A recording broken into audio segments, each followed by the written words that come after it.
open your eyes. The ceiling above you is low, paneled in cheap faux wood veneer, and it's stained in one corner from a leak you patched last spring. It's early morning, maybe 6 o'clock, and the air is cool, carrying that familiar, earthy scent, pine needles, damp soil, and something else you can never quite place. A smell that reminds you of childhood trips to your grandfather's river cabin. You're not a detective anymore. That chaotic 25-year run on the city force ended with a quiet handshake and a pension that barely covers the necessities. Now, you live here, in this small, battered-up, single-wide trailer outside a remote town, parked a few miles from the nearest main road. You chose this life for the calm, the lack of noise, the slowness of it all. People here are always rushing, even in this isolated park. But you prefer to watch the sun move across the grass.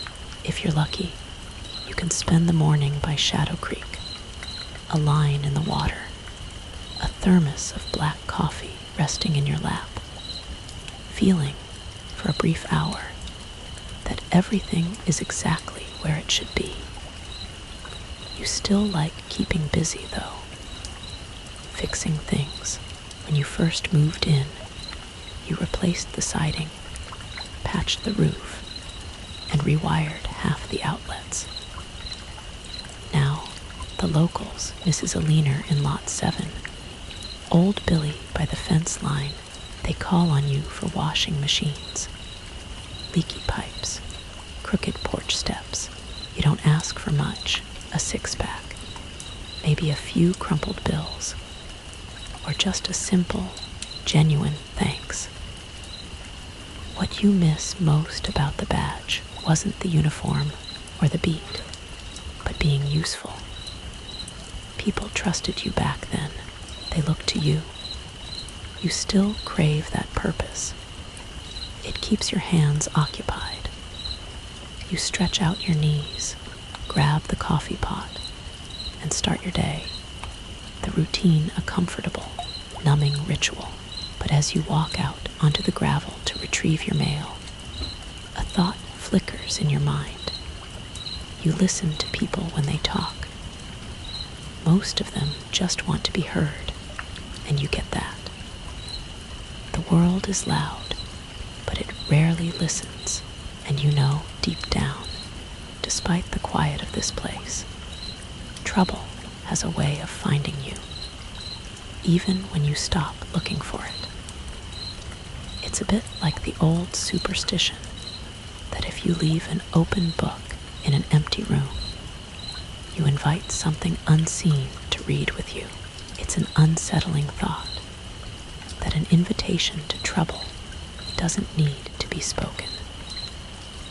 Researchers still argue whether the phenomenon of a shared delusion, or folly, adieu among secluded communities, is a real psychological break, or an actual environmental influence.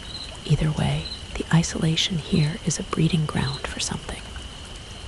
You lean against the fence post, sip the strong, black coffee, and watch the sun creep higher. The air is still, almost too still, but you keep thinking about what your granddad used to tell you when you were a kid. A man should know how to care for the things he owns. You own your peace now, and you know, with a chilling certainty, you might have to fight to maintain it. You are quiet, yes. People come by. They sit on your porch steps. They talk about their families and their worries, and you just nod and listen. Not much need for talk when there's work to be done. Today, though, there's no work. You decide to head to Shadow Creek. The fishing is genuinely good around here, the best you'll find, with without having to drive for hours.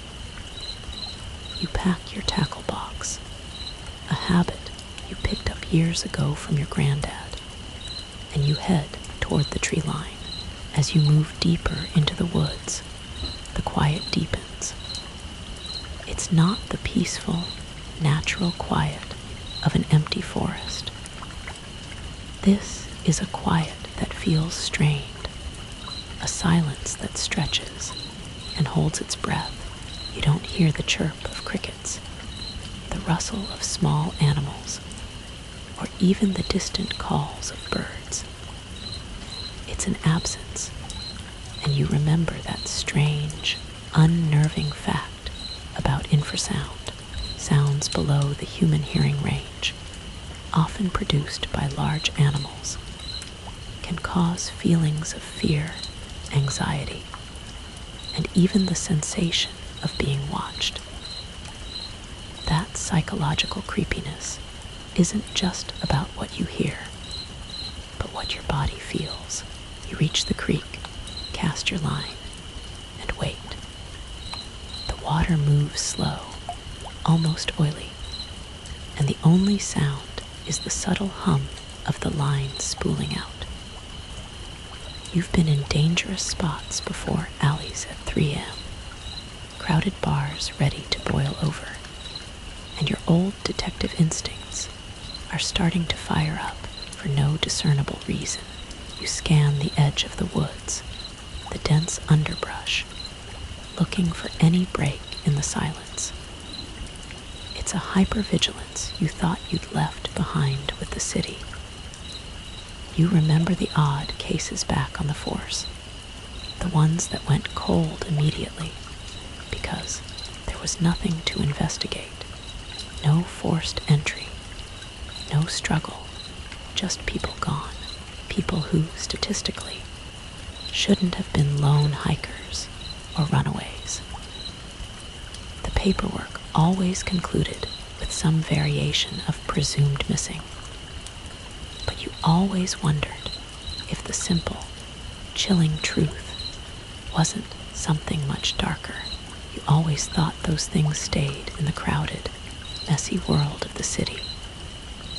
You didn't expect them to follow you to this peaceful, remote spot. The line goes slack. You reel it in slowly, the lure untroubled by any bite. You decide to try a new spot near a thicket of overgrown brush. As you approach, you notice something out of place. It's a large, clumsy depression in the soft earth, near a cluster of mossy rocks. It's too wide, too deep to be a deer or a dog. You crouch, running your fingers along the edge of the print. It's not a shoe, not a boot, and it definitely doesn't resemble any common paw print you've ever tracked in the city parks. You stand up quickly, dusting off your jeans. You don't know what kind of animal this belongs to, but your investigator's brain is instantly sorting through the evidence. You try to remain skeptical.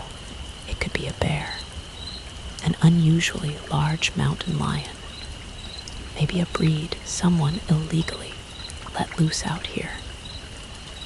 But the quiet, that deep, unsettling silence, keeps whispering the opposite. It's a quiet that stares, and it's looking right at you. It's a sensation similar to how folklore describes the banshee, not the shriek itself, but the dread-filled silence that precedes the wail.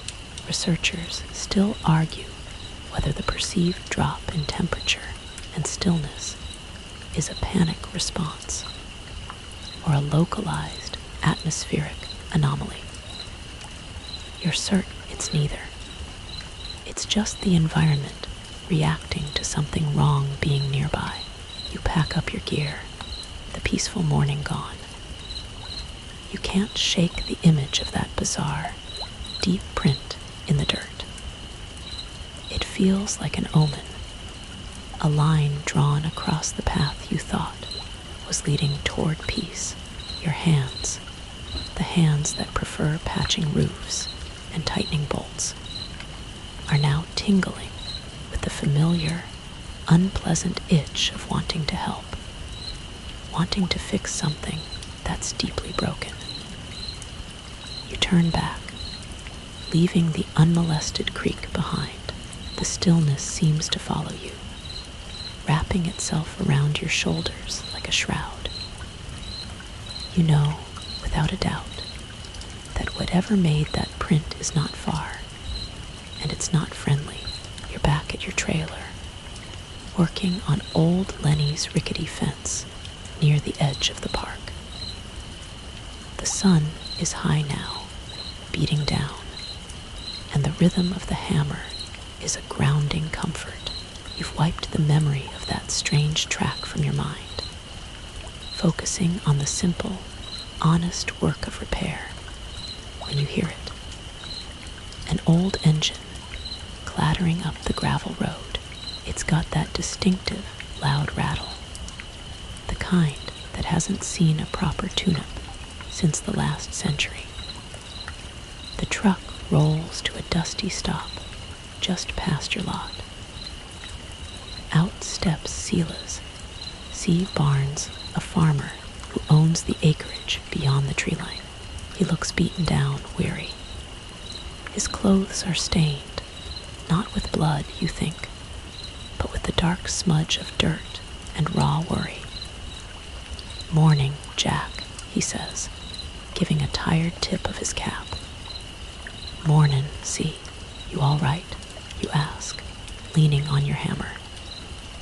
He shifts his weight, glancing nervously at the fence, then pulls a hand from his pocket to scratch the back of his neck, a nervous gesture. "Didn't mean to interrupt. I was just heading back." He pauses, then the words tumble out. "Something happened last night. 3 of my prize goats got killed, ripped to pieces. I thought it was coyotes, but they were torn up bad. Real bad. You already know where this is going. You know what he's going to say about the tracks. You give him the standard, professional response. Coyotes usually go for the throat, see? A clean kill, if they can get it." He shakes his head, his eyes distant as if replaying the scene. "These were scattered. One was half a field away, looked like it had been dragged. And the tracks, they ain't right." You raise an eyebrow, keeping silent, letting him tell the story. He confirms your chilling premonition. Too wide, too deep. Not dog prints either. Not boots. I've been around long enough. I can tell a paw from a shoe. He tries to dismiss his own fear. "I'm probably making a fuss. Maybe a big dog someone let loose." You ask if he's called animal control. He laughs, a short, broken sound. "Closest we got is the old man at the feed store, and he can barely walk 10 feet without reason." He looks you straight in the eye, and the plea is clear. "I know you ain't a cop no more, but you always had a good head for this kind of thing. Thought maybe you could come take a look, just to confirm. Help me sleep better. The request is impossible to refuse." It's the closest thing to a case file you've seen since you retired, and the itch to solve the problem is overwhelming. You feel that old spark of utility returning, the sense of being needed by these folks.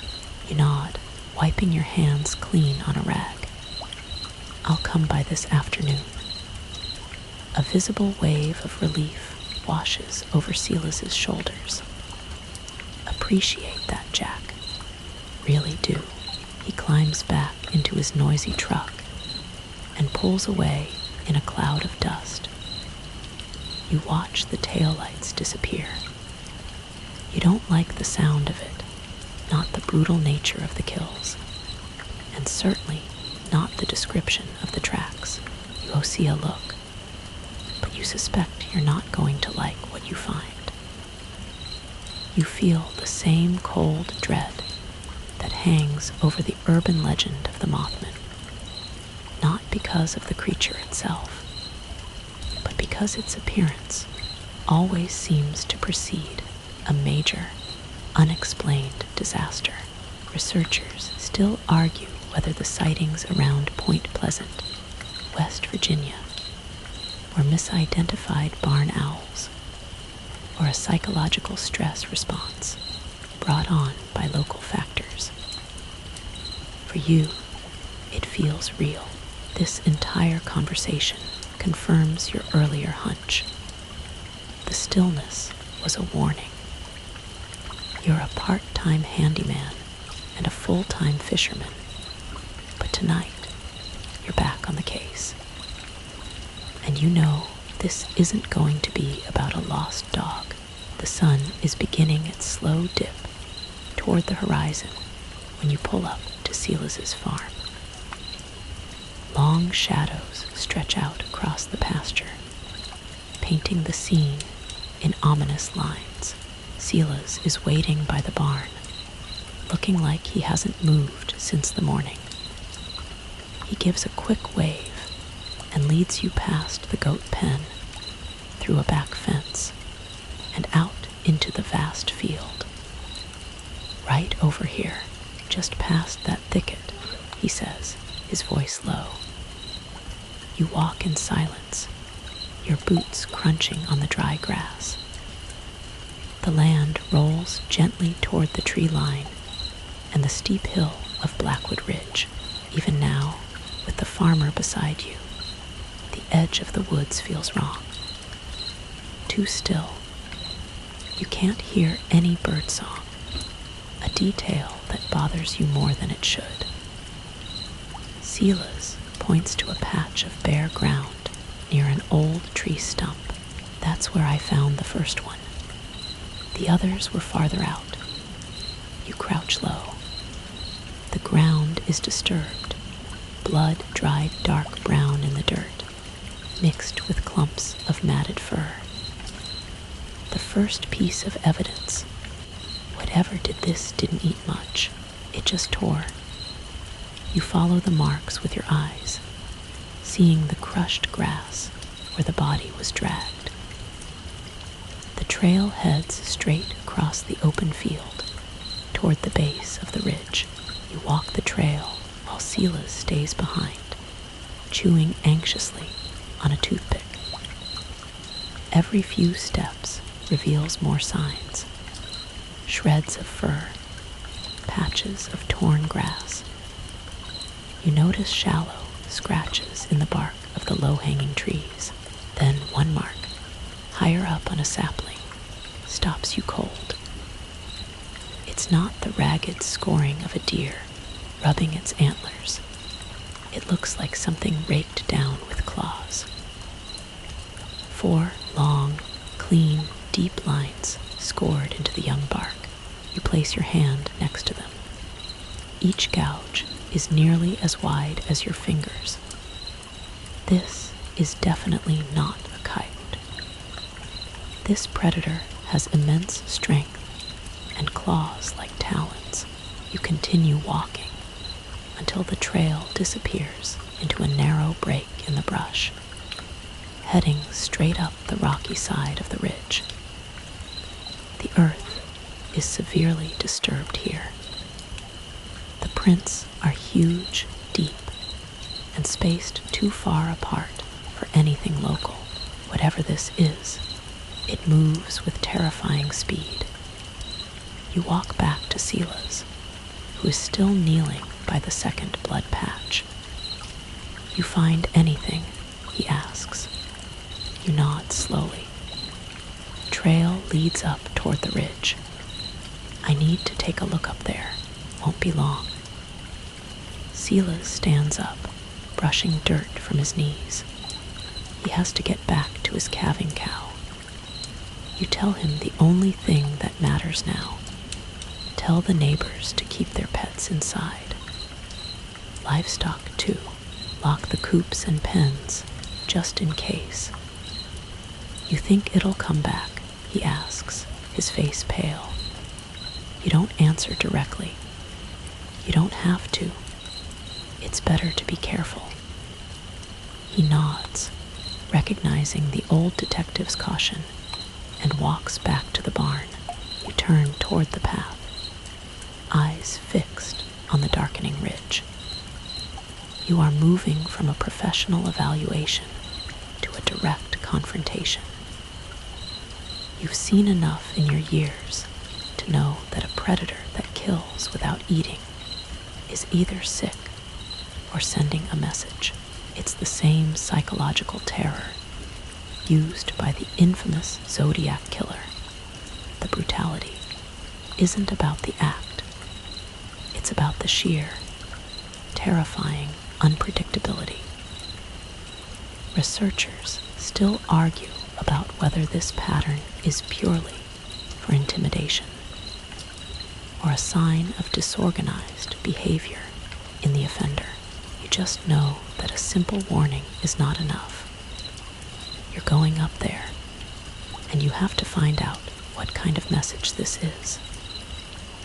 You reach into your jacket pocket, feeling the reassuring, cold weight of the backup knife you always carry. The climb up Blackwood Ridge is immediately challenging. The late daylight is beautiful, warm and gold, stretching in long, dramatic streaks over the hills. But you know how quickly that light can be swallowed by the darkness. Dirt crumbles under your boots, and the dense brush scratches at your jeans. You move quietly, relying on the rhythm you learned over decades on the force. Step, wait, listen, step again. You're moving like an investigator, not a hiker. You follow the trail of torn grass and broken twigs. The deeper you go, the more the signs mount. Scattered feathers, more tufts of coarse, dark fur, and tree bark stripped away. It looks like something passed through in a terrifying hurry, or maybe even a rage. Your mind is already discarding the possibility of a mountain lion or a bear. This behavior is too destructive, too widespread. Then you smell it, a stench that is somehow sweet and deeply, chemically wrong.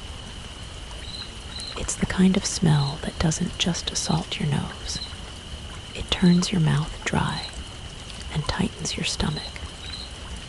It's not the smell of fresh decay, but something older, fouler, mixed with a sickly sweet undertone. The stench leads you around a large cluster of lichen-covered rocks and down into a small, secluded hollow. That's where you see it. A large animal, a deer, but what is left of it? The carcass is brutalized, one side stripped clean. Ribs stick out like broken white fence posts. The spine is bent at a sickening, impossible angle. You clench your teeth. The head is gone, not cut, but violently ripped off, leaving a mess of shredded meat. One leg is missing, the other splayed out, as if it were trying to run even after it fell. You crouch next to the remains. The tracks around the deer are identical to the ones below, wide, deep, indicating incredibly long, fast strides. This thing is immense, and its method of killing is pure, unnecessary violence. It's an overkill, a sign that the motive is not just hunger. A few feet past the gruesome carcass, you notice a depression in the earth. It's a small pit, maybe 2 feet deep, covered haphazardly with loose branches and dry brush. It looks like a den, but it's far too large for any common local predator. You walk to the edge and peer in. You see bones, dozens of them, all sizes. Some look like raccoon or dog, but others, they are undeniably human. A hand, still partially covered in dried, cracked skin. The fingers are curled inward, a chilling final gesture. There is another hand nearby, then wrist bones, and a fragment of a jaw with teeth still embedded. You back up slowly, the cold, quiet dread seeping into your spine. This is beyond a territorial animal. This is a serial killer in a monstrous form. This is why people go missing in the sticks. This is more than a predator. It's a harvesting entity. The chilling fact about the Wendigo folklore is not the hunger, but the transformation. A person driven to cannibalism is believed to transform into the creature. This is not just eating. It's a perverse pattern of accumulation. Researchers still debate whether the Wendigo psychosis was a true, culturally bound mental illness or a historical cover for murder in times of famine. For you, the bones in the pit prove this is simply something that doesn't belong. You know now that it doesn't kill to eat. If it keeps moving, the trailer park is next. You stand at the edge of the pit, your professional objectivity battling the raw, visceral horror. The fear you feel isn't the chaotic panic of a rookie. It's the cold, quiet clarity of a veteran staring at a terrible problem. This creature, whatever it is establishing a cache. The mix of animal and human remains is a pattern of opportunity, not just survival. It's collecting, which suggests a degree of intelligence, a terrifying forethought. Your mind is 5 steps ahead. You have to leave. Now, trying to engage this thing with just your hands and a knife would be suicide. You are no longer dealing with a natural predator. You need a plan, and you need to warn the isolated community you've come to quietly protect. You take one final look at the makeshift den. The human remains are old, desiccated.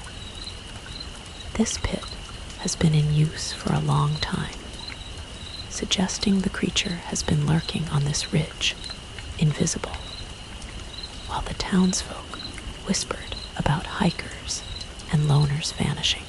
You start your descent, moving fast but steady, avoiding any sense of being rushed or running.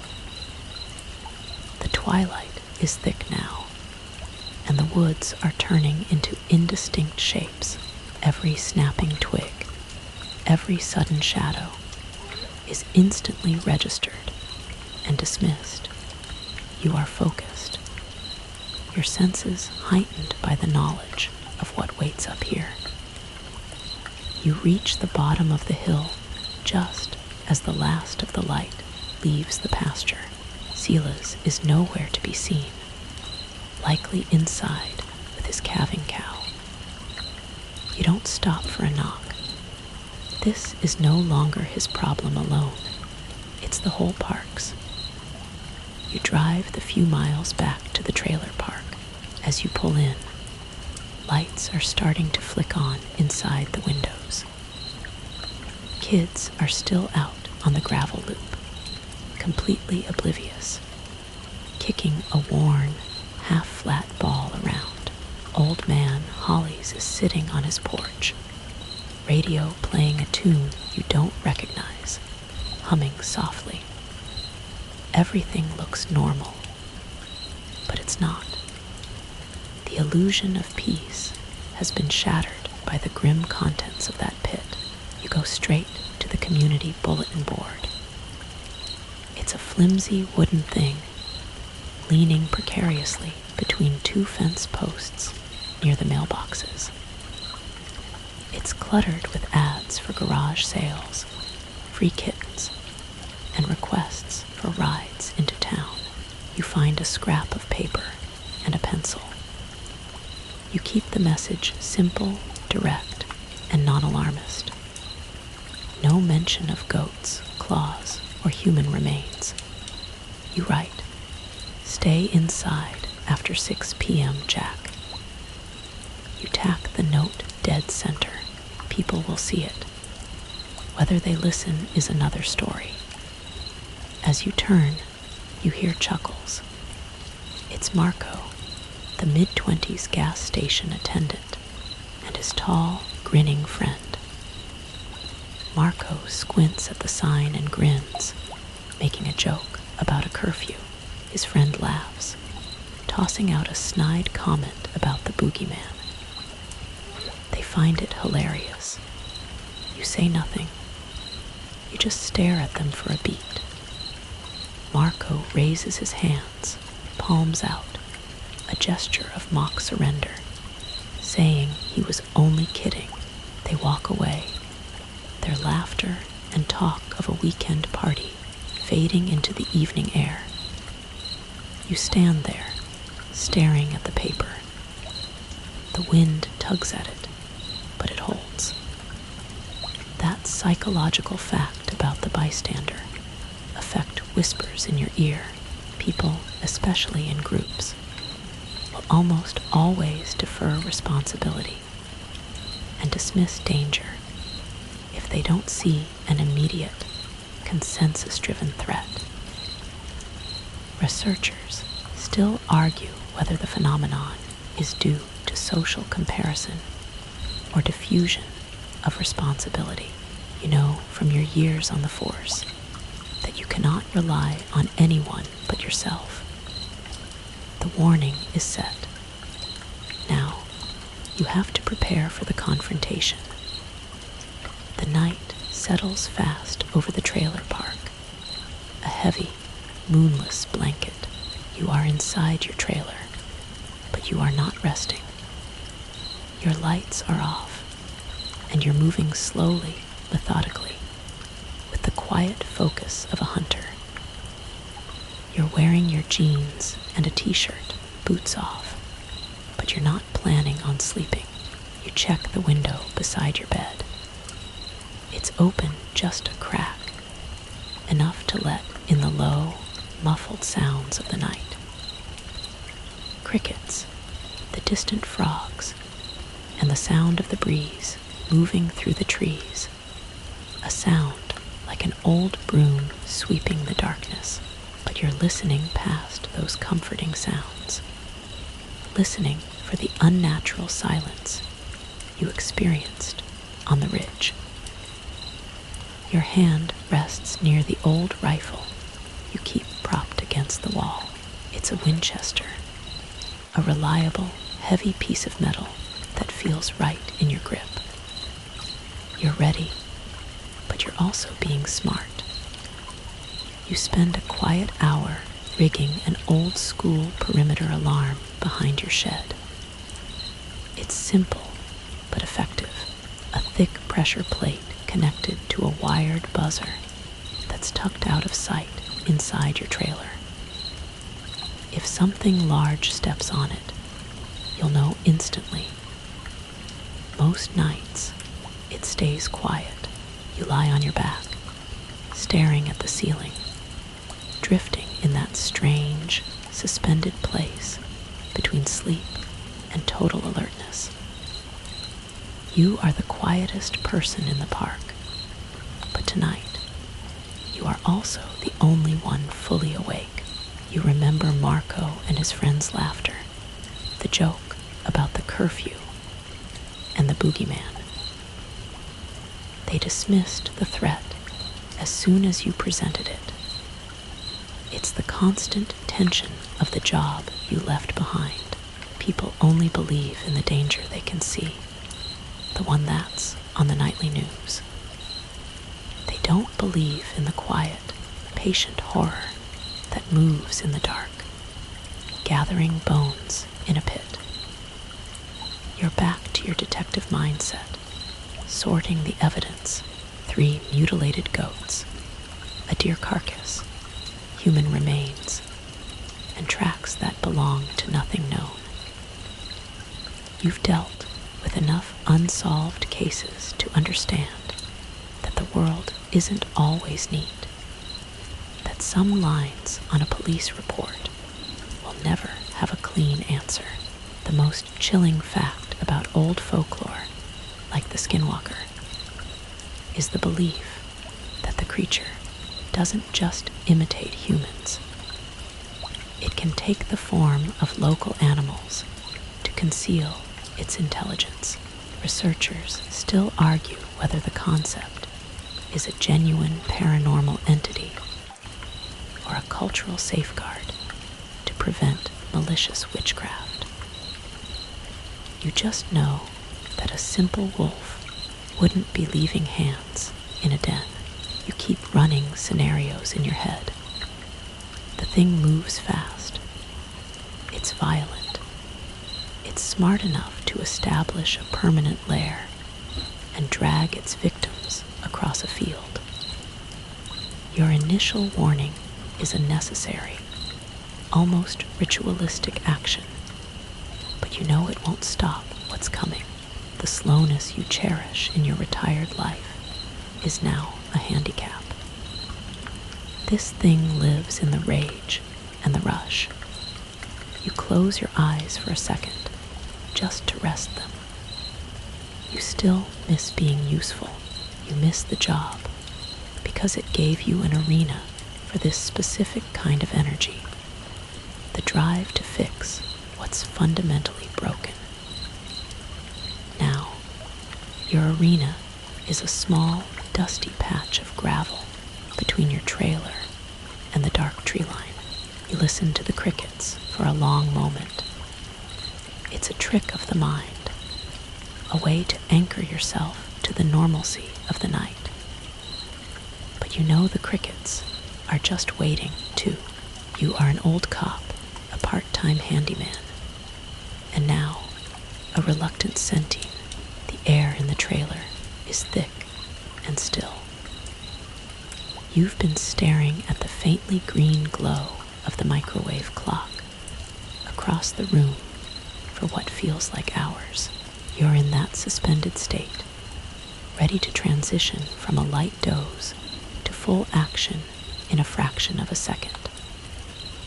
The rifle is ready, its cold weight a familiar comfort. Then the silence shatters. It's not a blare or a crash. It's a sharp, fast, electrical click. Click, click, click.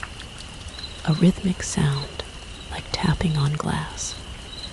Your body is instantly upright, bolt straight. That's the buzzer. Something heavy and large has stepped on the pressure plate behind the shed. You move slow. You reach for the rifle, keeping the muzzle low, and crawl toward the window, taking care not to bump anything. The trailer is a black void inside.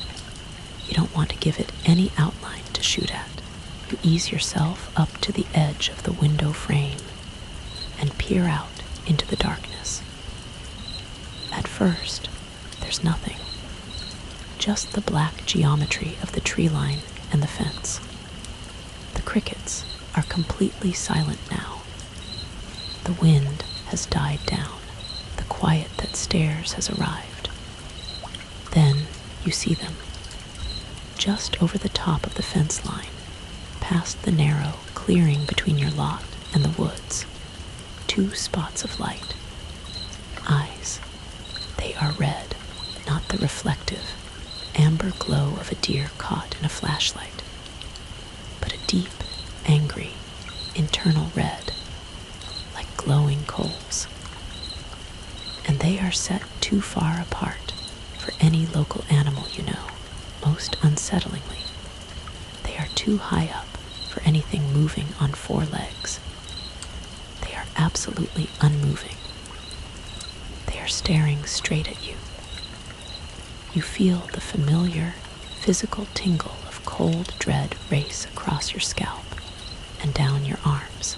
You raise the rifle halfway, holding it low by your hip, squinting through the glass, trying to pierce the darkness and find a body outline to match those terrifying eyes. The creature holds still, engaged in its own terrifying surveillance.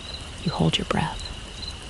This is no random encounter. This thing has tracked you from the ridge. It knows where you live. Then it breaks the silence, not with a sound, but with a movement. It steps forward into a patch of weak moonlight, just enough for you to catch the barest glimpse of its shape. Your eyes struggle to adjust to the bizarre contours. The chilling fact about sleep paralysis is that the waking brain, unable to reconcile the immobility and the dark, will often conjure a terrifying figure, a night hag, to explain the dread. Researchers still argue whether these figures are purely neurological hallucinations or echoes of cultural archetypes. But this figure is real, and it is moving. What you see is a terrifying hybrid. It looks like a dog, but its limbs are long, wiry, and unnaturally lean, with a sunken middle. Its head is the worst part. It has long, prominent ears bent backward like a rabbit's, but its snout is too short, and the red eyes glow intensely. It's sitting upright. Its unnaturally long front paws are resting straight, and it is still as stone. You grip the rifle with both hands, finally committing to raising it. But before you can get the stock to your shoulder, the creature simply turns. It drops low to the ground and melts silently into the brush. It's gone. You hold the firing position, counting slowly, your mind racing to process the image. Rabbit dog. A bizarre, terrifying anomaly. You know you have to go out there. You wait until you've counted past 20 before you move. It's an old trick. Give yourself time to ensure the threat is truly gone, not just paused. You slide quietly out the door, the rifle held firmly in your hands, and creep around the side of your trailer. Your worn-out boots make almost no sound on the dry gravel. You reach the edge of the shed where you laid the trap. It's a heavy, rusty bear trap you'd picked up at a swap meet years ago, the teeth sharpened by your own hand. It was designed for large wild hogs, and you'd added the pressure sensor for this very reason. The bear trap has been triggered. The heavy steel jaws are sprung wide open, and the latch is slightly bent, suggesting a massive, quick force. You shine your flashlight down. You see it immediately. Blood. It's fresh. A thick, dark smear along the edge of one sharpened tooth, and a few drops have pooled in the grass nearby. The creature was wounded. You follow the thin, scattered blood trail with your eyes. It leads straight toward the woods, but you don't follow. You know better than to chase a wounded animal, especially one that looks like a nightmare drawn by a terrified child. You stand in the dark for a long time, the flashlight beam cutting a cone of light into the dense, silent woods. The crickets are still quiet. The woods are holding their breath. You carefully reset the trap, your gloved hand pushing the heavy spring back into place. You wipe the blood off the teeth with an old rag, erasing the sign of the encounter. You back away slowly, your eyes fixed on the black line of the trees. You return to the trailer, but you don't sleep. You sit upright, the image of the rabbit dog hybrid seared into your memory. The lean, wiry body, the sunken middle, the ears of a hare, and the glowing red eyes. It's a creature of discord, a biological anomaly that shouldn't exist. The chilling fact about cryptids like the Jersey Devil or the chupacabra is that they often emerge in regions experiencing economic hardship or natural disaster, becoming a psychological manifestation of community stress. Researchers still argue whether the rash of sightings in Puerto Rico in the 1990s were mass panic or a coordinated cover-up. You are certain this creature is real, and it has an injury now, a weakness you can exploit. You spend the last hour of darkness cleaning your rifle, checking the action, and loading a fresh magazine. You are no longer waiting for a threat. You are preparing for a hunt. The old cop's itch is gone, replaced by a cold, hard resolve. This thing is actively terrorizing the edge of your new home, and it has already claimed human lives. That's unacceptable. As the sky begins to light, you pour yourself a cup of black coffee. You are sitting outside, enjoying the first moments of sunrise, when you hear the scream. The scream is a violation of the quiet morning, high, sharp, and pure terror. It's the kind of sound that bypasses the rational brain and snaps your spine straight. A moment later, a young boy comes sprinting down the gravel row, barefoot and still in pajama pants. Tears are streaming down his face. It's Eli, the 9-year-old from Lot 12. You recognize him instantly. You fixed his mother's washing machine just last month. You set your cup down on the steps and start walking toward him. His mother comes rushing out, catching him and pulling him into a tight, desperate embrace on their porch steps. That's when you see the scene. Sprawled across their front stoop is a large sheep. Its body has been violently torn open from neck to belly. Its insides hang loose, spilling out onto the wood. Blood has soaked deeply into the porch steps and is dripping onto the dirt below. One leg is bent at an impossible angle, and the head looks like it was bashed repeatedly against the trailer siding. You don't need to get closer. You know the signature immediately. The sheer, excessive violence, the tearing instead of feeding. It's the same entity that killed the goats, ravaged the deer on the ridge, and stared at you with red, glowing eyes only a few hours ago. The sheep did not wander here. It did not die here accidentally. The creature carried it. It dragged it from whatever pen or pasture it came from, crossed the open ground, walked into the trailer park, and delivered it right to the front door of an occupied home. This is no longer a predator hunting for survival. This is an act of calculated terrorism. It crossed the open road, entered the park, and delivered a warning in the most unambiguous way it knew how, by leaving a grotesque offering where a child would be the one to find it. It is getting bolder.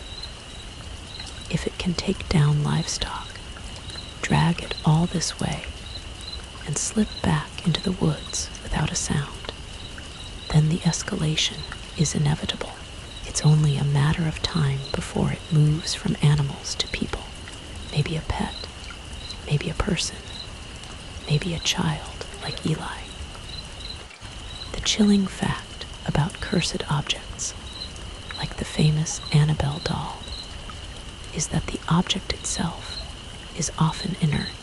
The terror comes from the intent of the malevolent entity that uses it as a vehicle for psychological warfare. Researchers still argue whether the perceived malice of an object is due to suggestion or a genuinely attached non-human intelligence. You know, this sheep is a similar object, a message designed to break the community's sense of security. You stand there, watching the mother hold her sobbing child, and you make your decision. You are not going to wait to see what the creature does next. You can't let the terror escalate. You are the only one who knows what's in that den, and you are the only one with the skill and the means to stop it. The case is closed. The new case is vengeance, and the deadline is tonight. By late afternoon, you've quietly packed your truck. This isn't a trip to the creek. It's a final mission. You've traded your fishing tackle for your old cop duffel. Inside, you've gathered everything you might need for an unsanctioned, off-the-books extraction.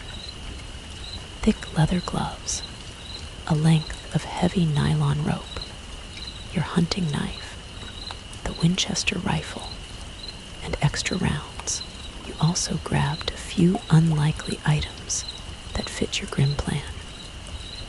An empty canteen, a half bottle of rubbing alcohol from your first aid kit, an old rag, and a roll of duct tape.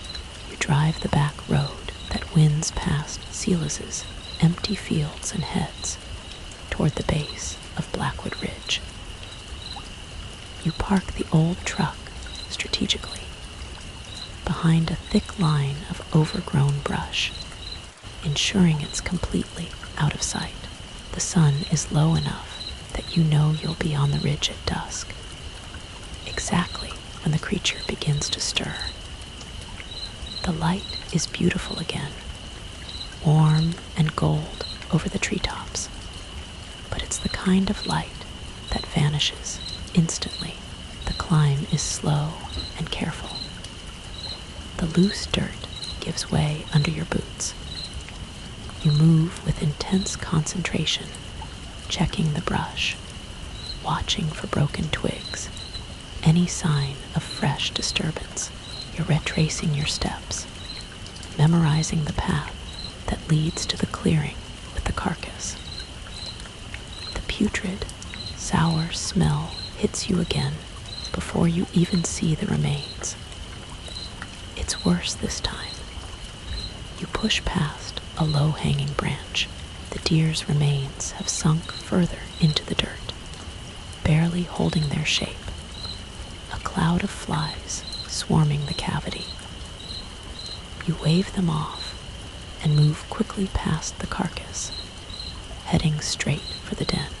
The shallow dip in the earth, half hidden under stones and brush.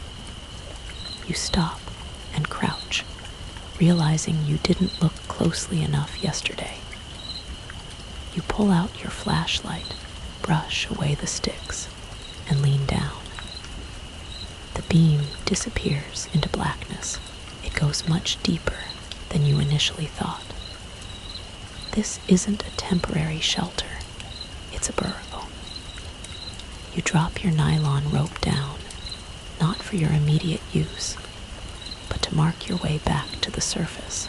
You pull on the thick leather gloves, grip the Winchester tightly, and ease your way into the opening. The entrance is wide enough to let you crouch and scramble inside. The floor is packed dirt, soft in some places. As you move forward, the tunnel narrows. Soon, you have to shuffle sideways, your shoulders scraping against the dirt walls. You keep the flashlight beam focused ahead. The air smells of wet earth and that old, rotten meat scent. The chilling fact about claustrophobia is that the fear of being confined is an evolutionary response to being trapped and consumed by a predator. Researchers still argue whether the fear is innate or learned.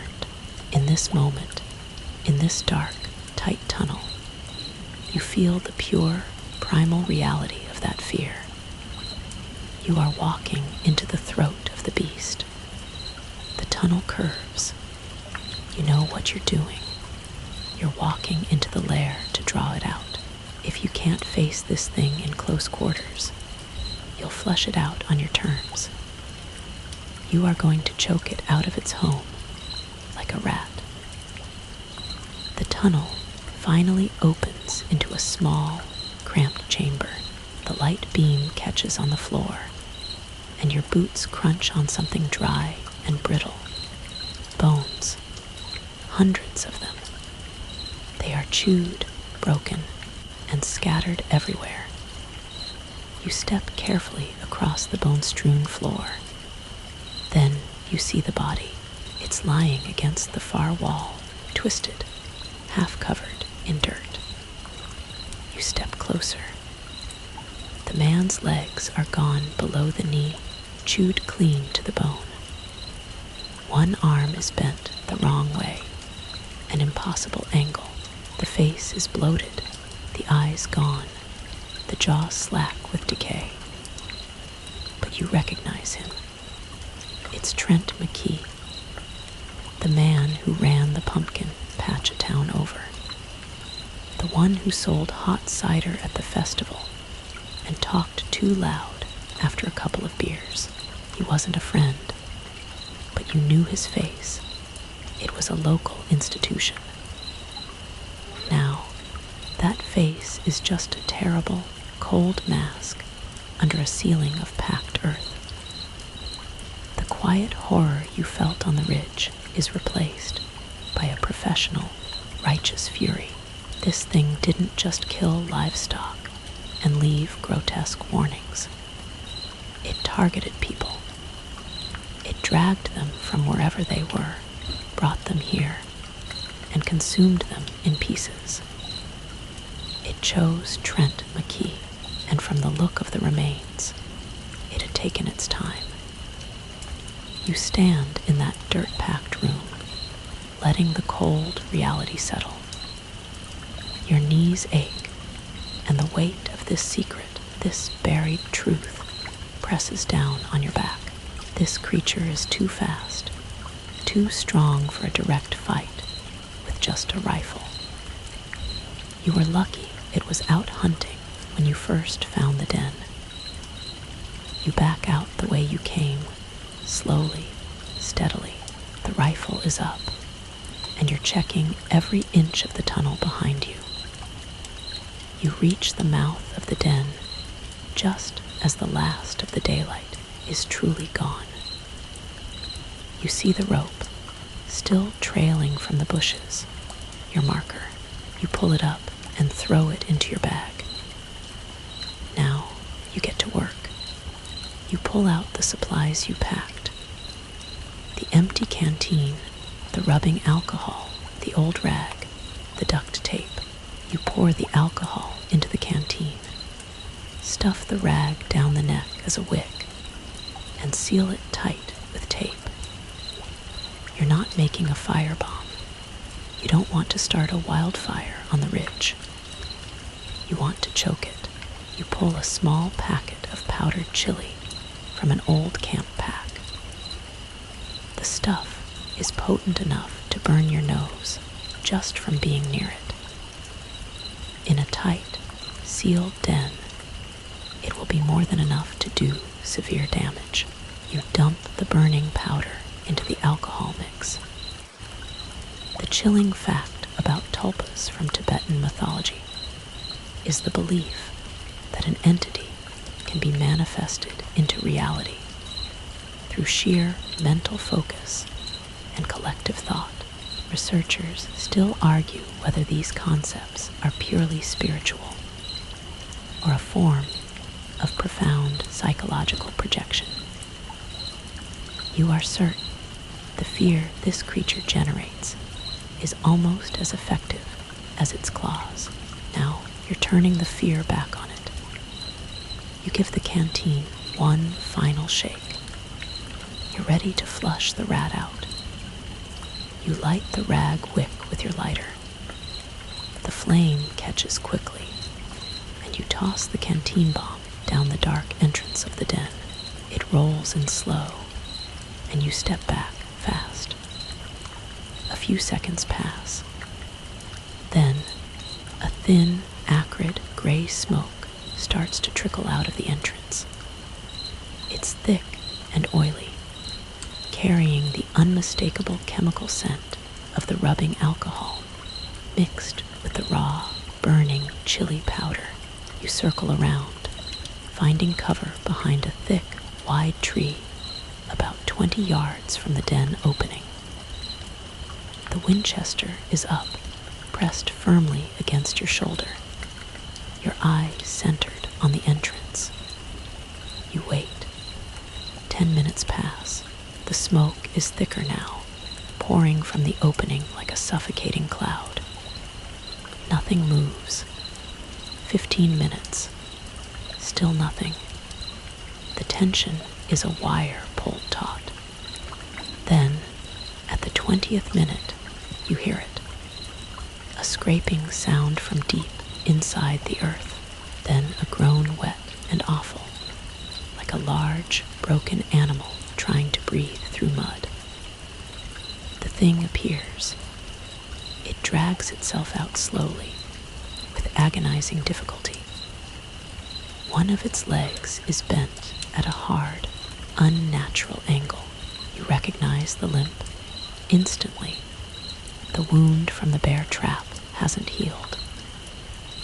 The pain is catching up to it, and its movement is uneven, desperate. Thick smoke clings to its matted fur and clotted limbs, and the creature is wheezing horribly as it pulls itself through the dirt entrance. It looks worse up close than it did in the fleeting moonlight. Taller than a man, but hunched over, its spine sticking out in a line of broken rocks. Its face, that awful, sickening blend of dog and rabbit, it is covered in dark, viscous streaks from the alcohol and chili. The eyes are still red, still glowing like coals, even through the haze of the smoke and the darkness of the night. It pauses just outside the den, coughing out that ragged, low groan. It is disoriented, its senses burning, but its intelligence is still there. Then it turns.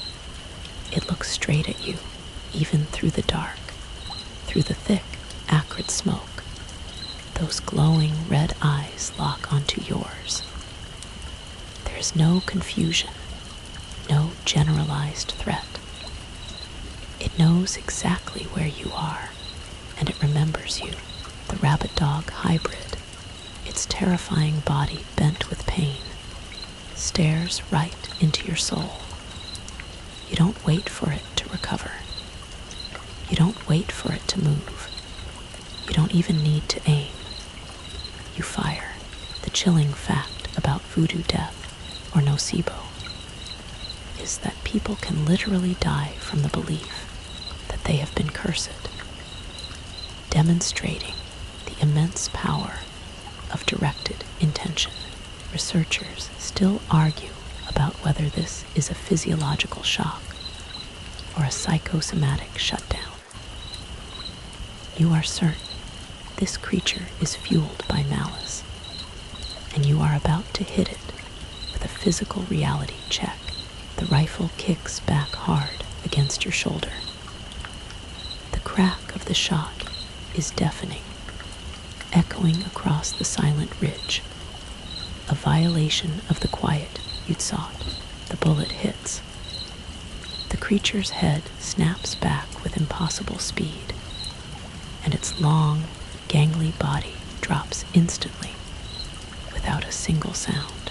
No final shriek, no thrashing, just a sudden, catastrophic collapse. It lies still in the dirt outside its smoking den. You hold your position behind the tree for another 5 full minutes, the rifle barrel still smoking slightly, your eye locked on the unmoving mass. You don't move until you are certain.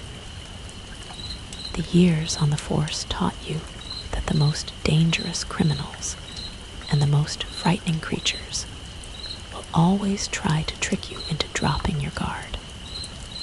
But it's over. The creature is dead. You walk slowly toward the body. Up close, the creature is even more grotesque. The chilling, unholy mixture of canine strength and unsettling lagomorph features. The glowing red eyes are now dull, staring blankly at the dark sky. You don't spend long examining it. The priority is to remove the evidence of this unnatural reality.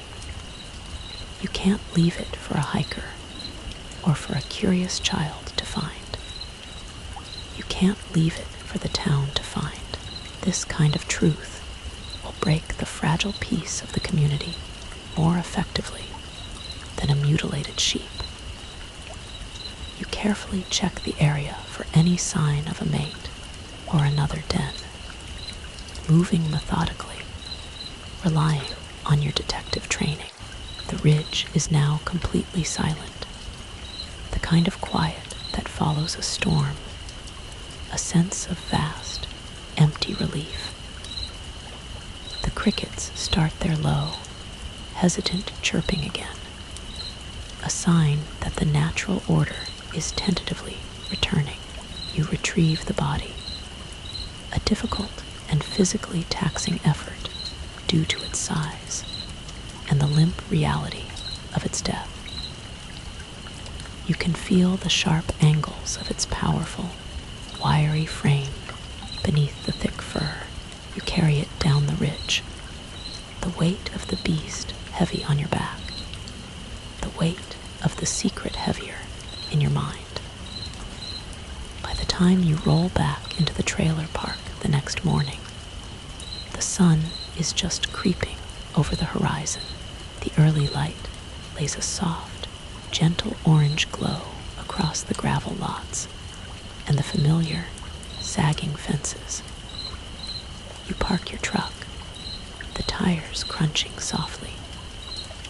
You step out wearing the same jean jacket, now smeared with blood and grime from the ridge. You immediately spot 2 kids playing on the gravel loop. One of them is Eli from Lot 12, the boy who found the sheep. He looks up, squinting, trying to make sense of the man covered in dirt and darkness. His eyes track the dark smears on your collar and jacket, then come back up to your face.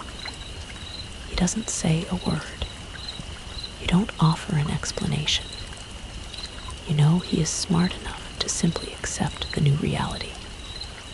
He knows the boogeyman is gone. You give him a short, tired nod, and you keep walking. Across the park, people are stirring. Porch doors creak open. A kettle whistles. Most people have no idea what you did last night, but some do. Frank from Lot 3 is leaning against his truck, cigarette hanging loose. Mrs. Aliner is on her porch, holding her teacup. The ones who saw you leave with the rifle the night before. You don't wave. You don't speak. You just look back at them, steady and quiet.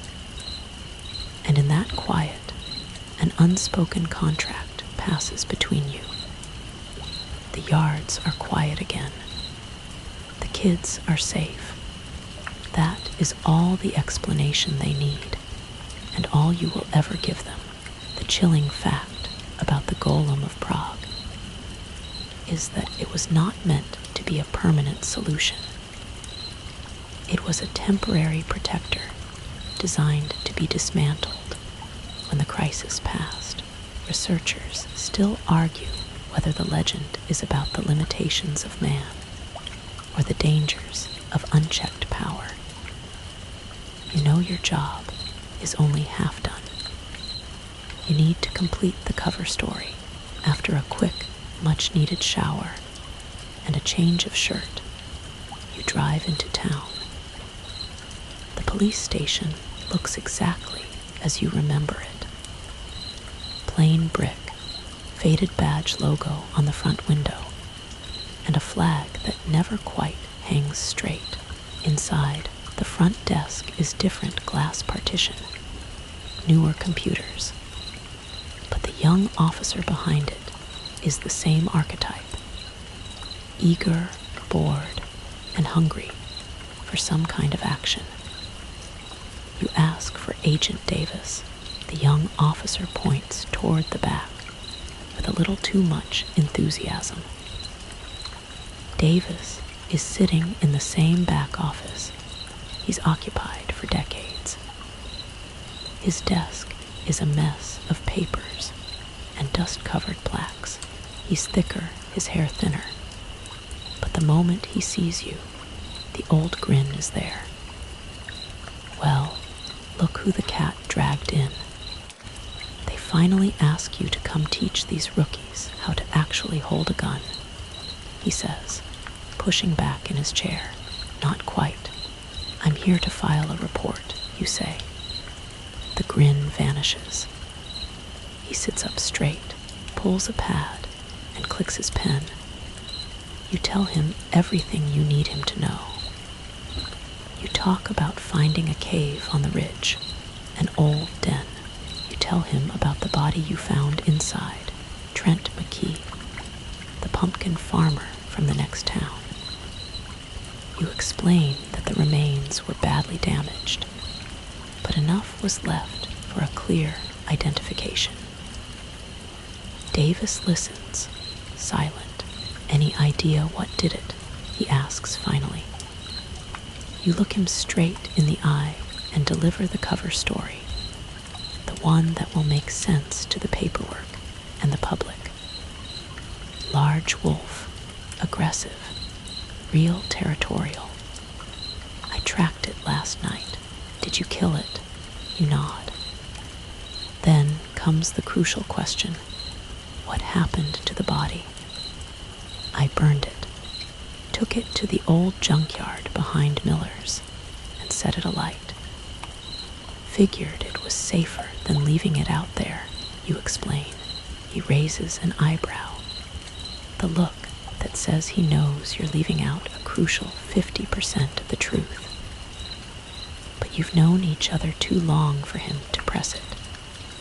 He just nods slowly and scratches something on his pad. Well, hell, you still got it, he says finally. You give him a tired, genuine smile. Barely.